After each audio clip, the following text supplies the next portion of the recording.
আমি আর সহ্য করতে পারছি না রাজা। একটু সহ্য করো রানী, দাইমা কেন এখনো আসছে না?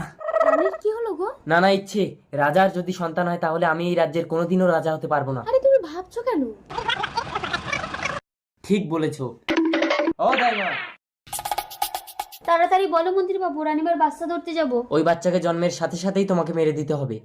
না না বাবু, আমি এসব পারবো নি। দাইমা তোমাকে প্রাণদণ্ড দেবো। বহু মূল্য মুক্ত মালা। রানীমার দাগুর দাগুর ব্যথা দিন। না না, এত সুন্দর বাচ্চাটারে আমি মারতে পারবো নি। এক কাজ করি। রাজা মশাই, রানীমা বিড়াল ছানার জন্ম দিছে গো। বিড়াল ছানা? রাজ্যবাসী শুনলে তো আমাকে পাপি রাজা বলবে। তুমি এই বিড়াল ছানাকে জঙ্গলে ছেড়ে দিয়ে আসো। আর শোনো, সবাইকে বলবে রানী মৃত সন্তানের জন্ম দিয়েছে। যাও। ঠিক আছে, তাই হইব।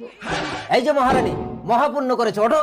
আমার সন্তান, আমার সন্তান। তুমি বিড়াল ছানা জন্ম দিয়েছো, রাজ্যময় আমার নাক কেটে গেছে। এই মুহূর্তে রাজপ্রাসাদ ত্যাগ করে বেরিয়ে